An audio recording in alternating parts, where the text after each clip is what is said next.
కార్యాలు చేసేవాడు. ఉక్షోధర భోజనప్రియుడు భీముడు. శ్రీకృష్ణ భగవానుడు పాంచజన్యమనే తన శంఖమును పూరించాడు. అర్జునుడు దేవదత్తమనే తన శంఖమును పూరించాడు. భోజన ప్రియుడు ఘనమైన కార్యాలు చేసేవాడైన భీముడు పౌండ్రమనే తన మహాశంఖమును పూరించాడు. సర్వేంద్రియాలకు ప్రభువైన కారణంగానే శ్రీకృష్ణుడు ఈ శ్లోకంలో హృషికేశునిగా తెలుపబడినాడు. జీవులందరూ అతని అంశలే కనుక జీవుల ఇంద్రియాలు కూడా అతని ఇంద్రియాల అంశలే. నిరాకారవాదులు జీవుల ఇంద్రియాల గురించి పట్టించుకోరు కనుకనే సర్వదా వారిని ఇంద్రియ రహితులుగా లేదా నిరాకారులుగా వర్ణించాలని కోరుకుంటారు. భగవానుడు సకల జీవుల హృదయాలలో నిలిచి వారి ఇంద్రియాలను నిర్దేశిస్తాడు. కానీ జీవుని శరణాగతిని బట్టి అతడు నిర్దేశం చేస్తాడు. ఇక శుద్ధ భక్తుని విషయంలో అతడు ప్రత్యక్షంగా ఇంద్రియాలను నియంత్రిస్తాడు. ఇక్కడ కురుక్షేత్ర రణరంగంలో అర్జునుని దివ్యేంద్రియాలను ప్రత్యక్షంగా నియంత్రించబోతున్నాడు.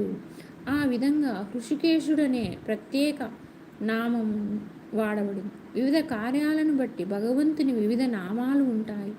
ఉదాహరణకి మధువనే రాక్షసుని సంహరించడం వలన అతని మధుసూదనుడనే పేరు వచ్చింది. గోవులకు ఇంద్రియాలకు ఆనందాన్ని ఇస్తాడు కనుక అతని పేరు గోవిందుడు అయింది. వసుదేవుని తనయుడై ఆవిర్భవించిన కారణంగా అతని పేరు వాసుదేవుడు అయింది. దేవకీదేవిని తల్లిగా స్వీకరించిన కారణంగా అతని పేరు దేవకీనందనుడు అయింది.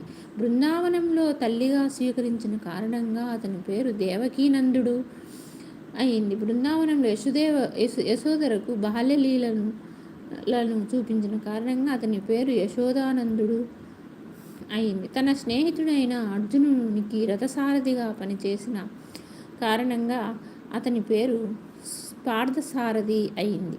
అదేవిధంగా కురుక్షేత్ర రణరంగంలో అర్జునునికి నిర్దేశము ఇచ్చిన కారణంగా అతని పేరు హృషికేశుడు అయింది. వివిధ యజ్ఞాల నిర్వహణకు ధనము అవసరమైనప్పుడు దానిని సంపాదించడంలో తన అన్నగారికి సహాయపడిన కారణంగా ఈ శ్లోకంలో అర్జునుడు ధనంజయునిగా తెలుపబడినాడు. అదేవిధంగా విపరీతంగా తినడంతో సమానంగా హిడింబాసురుని వధించడం వంటి ఘనకార్యాలను చేయగలిగిన కారణంగా భీముడు రుకోధరునిగా తెలియబడ్డాడు. కనుక భగవంతునితో మొదలుకొని పాండవ పక్షంలో ఉన్న యోధులందరూ పూరించినట్టి ప్రత్యేకమైన శంఖాలు యుద్ధవీరులకు ఉత్సాహము కలిగించాయి. ప్రతిపక్షంలో అట్టి ఘనతలు కానీ పరమ నిర్దేశకుడు అయిన శ్రీకృష్ణుని కానీ లక్ష్మీదేవి సన్నిధి కానీ లేవు. అంటే వారు యుద్ధంలో ఓడిపోవడము ముందే నిర్ణయించబడింది. ఈ సందేశము శంఖధ్వనుల ద్వారా ప్రకటించబడింది.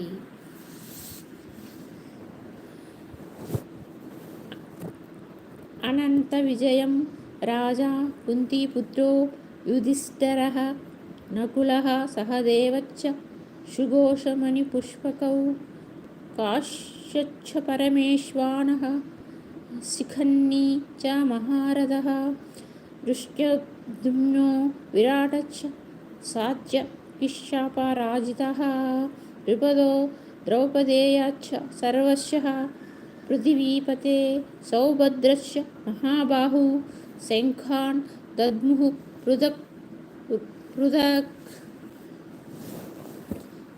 అనంత విజయం అనే పేరు కలిగిన శంఖమును రాజైన కుంతీపుత్రుడు యుధిష్ఠిరుడు, నకులుడు, సహదేవుడు మరియు సుఘోషమణి పుష్పము అనే పేర్లు కలిగిన శంఖాలను